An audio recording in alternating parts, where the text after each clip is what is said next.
Class 10th and 12th। आज हम एक छोटा शॉर्ट वीडियो बना रहे हैं चीज़ों को पहचानने का। और ये चीज़ें किससे रिलेटेड हैं? थिंग्स किससे रिलेटेड हैं? तो ये थिंग्स हैं प्रकाश के परावर्तन और प्रकाश के अपवर्तन से संबंधित। मैंने कई बार ऑब्जर्व किया है कि बच्चों को पहचानना भी नहीं आता कि ये चीज़ें क्या हैं, तो इसलिए मैं आपको ये चीज़ें दिखाना चाहता हूँ बच्चों।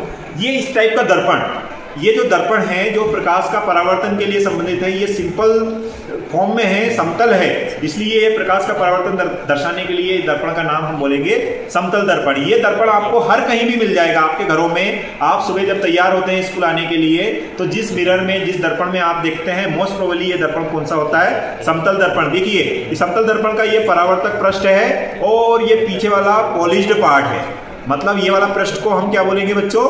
परावर्तक पृष्ठ, रिफ्लेक्टिंग सरफेस। चलिए इसको रखा मैंने। इसके साथ ही साथ अब मैं आपको गोलीय दर्पण के से इंट्रोड्यूस कराऊंगा। ये इनको बोलते हैं स्फेरिकल मिरर्स। कौन से मिरर्स कहेंगे? स्फेरिकल मिरर्स या गोलीय दर्पण। अब गोलीय दर्पण में ये वाला पार्ट परावर्तक पृष्ठ हो गया और ये वाला पॉलिश्ड पार्ट। तो ये परावर्तक पृष्ठ कैसा है? ऊपर उठा हुआ है। परावर्तक पृष्ठ बीच में से कैसा है? ऊपर उठा हुआ है। तो ये दर्पण मेरा हो जाएगा उत्तल दर्पण, कॉन्वेक्स मिरर। कौन सा मिरर बच्चों? Convex mirror. अब इसी का उल्टा देख लेते हैं। ये भी हमारा गोलीय दर्पण है, लेकिन इसमें परावर्तक पृष्ठ है। जैसे गुफा अंदर की तरफ होती है, वैसे ही परावर्तक पृष्ठ किधर है? अंदर की ओर है। और पॉलिश्ड पार्ट इसके अदर पार्ट में होता है। तो ये गुफा जैसा या जिसका परावर्तक पृष्ठ कैसा होता है? इनवर्ड हो, अंदर की तरफ हो, तो ऐसे दर्पण को क्या बोलते हैं? अवतल दर्पण कहते हैं। बच्चों ये दर्पण ऐसा नहीं है कि आपने देखा नहीं है, ये दर्पण आपने ऑलरेडी देखा है। जो कार होती है, बाइक होती है ना, स्कूटी होती है, उसके साइड में जो पीछे का व्यू देखने के लिए जो दर्पण होता है, वो यही दर्पण होता है। और ये हमारा कौन सा दर्पण होता है? उत्तल दर्पण, कॉन्वेक्स मिरर।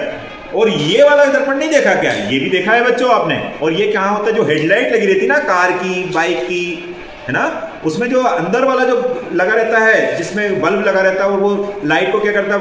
वन प्लेस पर या वन पॉइंट पर क्या करता है? फोकस करता है। तो ये अवतल दर्पण होता है बच्चों। क्या होता है? अवतल दर्पण।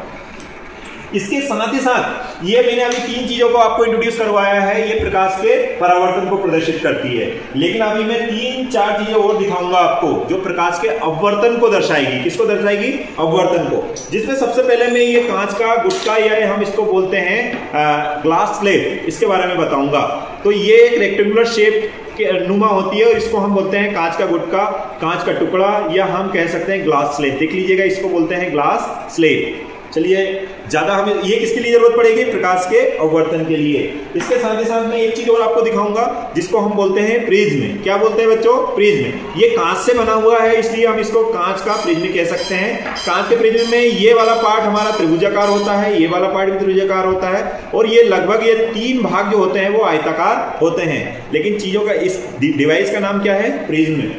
साथ ही साथ बच्चों प्रकाश के अपवर्तन से संबंधित हमें लेंस भी पढ़ने होते हैं। जैसे स्फेरिकल मिरर्स थे, वैसे के वैसे स्फेरिकल क्या होंगे? लेंस भी होंगे, या कहें कि गोलीय लेंस भी होते हैं।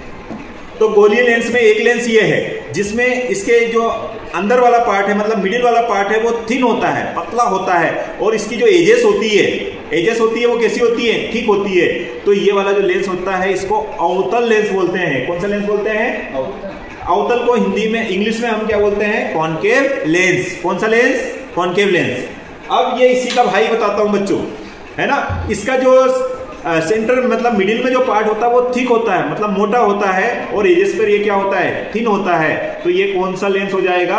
ये लेंस हो जाएगा हमारा कॉन्वेक्स लेंस, या कहें उत्तल लेंस। तो आज चीजों को हमने पहचानना सीखा है। अब अगर आपसे कोई बोल दे इसको आकृति के हिसाब से पहचान पाएंगे, तो मुझे लग रहा है कि आप शायद पहचान पाएंगे। अच्छा, एक चीज और ध्यान देने की जरूरत है। कई बार हमें कंफ्यूजन होता है, कहीं पर हम पढ़ते हैं डबल कॉन्वेक्स लेंस। क्या बोलते हैं? Double convex lens. और हम जो चश्मा बना के जो पहनते हैं वो लेंस, क्या दोनों एक जैसे होते हैं? नहीं बच्चों, वो थोड़े से अलग टाइप के डिजाइन में होते हैं। वो सिंगल कॉन्वेक्स लेंस हो सकते हैं, लेकिन ये डबल होते हैं। एक कॉन्वेक्स इधर है और एक कॉन्वेक्स इधर है, तो ये डबल होते हैं। लेकिन सिंपल तरीके से हम इनको क्या बोल देते हैं? उत्तल लेंस। जबकि देखा जाए तो ये द्वि उत्तल लेंस होते हैं। 2 उत्तल लेंस होते हैं इसमें, एक ये वाला पार्ट और एक ये वाला पार्ट। आई होप आज मुझे सिर्फ चीजों को पहचानना सिखाना था, तो समझ में आया होगा। Then also if you have any doubt then you can ask in comment box. Thank you. Hello students of class 10th and 12th, आज हम एक सबसे इंपॉर्टेंट टॉपिक जिसको हम बोलते हैं प्रकाश का परावर्तन। भाई प्रकाश का परावर्तन आपने सुना होगा कि अगर प्रकाश का परावर्तन हो रहा है तभी हम एक दूसरे को देख पा रहे हैं। आप क्लास में अपने टीचर को देख पा रहे हैं, आप अपने फ्रेंड्स को आपस में देख पा रहे हैं, तो इसका कारण क्या है? प्रकाश का परावर्तन। तो प्रकाश का परावर्तन मतलब एक किसी तल पर प्रकाश का टकराना और टकरा के उसी माध्यम में आ जाना प्रकाश का परावर्तन कहलाता है। जब हम प्रकाश के परावर्तन की बात करते हैं तो हमें दर्पण की बात करनी होती है। चलिए दर्पण तो हम आगे देखेंगे, लेकिन जब प्रकाश परावर्तित होता है तो वो कुछ नियमों का पालन करता है, तो वो नियम को समझते हैं। तो पहले तो हम ये चित्र को समझ लेते हैं। तो यहाँ पर मैंने सारी चीजें आपको बता दी है। AB यहाँ पर आपको दिख रहा है आपतित किरण, BC यहाँ पर दिख रहा है परावर्तित किरण, AB अभिलंब, और ये कोण आपतन कोण, और ये वाला कोण परावर्तन कोण, और ये हमने यहाँ पर लिया है समतल दर्पण। तो दो नियम है। इन नियमों को अगर हम बोले कि इनकी कोई सीक्वेंस है क्या, तो हम ऐसा नहीं कह सकते कि भाई ये वाला प्रथम नियम है और ये द्वितीय है, ये द्वितीय प्रथम। आप चाहें तो किसी भी नियम को पहला दे सकते हैं, किसी भी नियम को सेकंड बोल सकते हैं। बट अगर अभी हम बोले तो प्रथम नियम आपने किसका लिया? आपतित किरण, ये वाली किरण, परावर्तित किरण, ये वाली किरण, एवं अभिलंब, ये अभिलंब, ये वाले पार्ट को अभिलंब बोलेंगे। तीनों किसमें होते हैं बेटा? एक ही तल में होते हैं। ये आपका प्रथम नियम आपने बोल दिया है। और द्वितीय नियम बोलता है कि अभिलंब के साथ जो आपतित किरण कोण बना रही है जिसको आपतन कोण बोलेंगे, और अभिलंब के साथ ही जो परावर्तित किरण बना रही है जिसको बोलेंगे परावर्तित या परावर्तन कोण, उनका मान हमेशा क्या होता है? जैसे मान लीजिए 30 डिग्री है आपतन कोण जो अभिलंब के साथ बनाया है ये, तो परावर्तन कोण भी कितना होगा बच्चों? 30 डिग्री ही होगा। आई होप ये टॉपिक आपको समझ में आएगा। Thank you.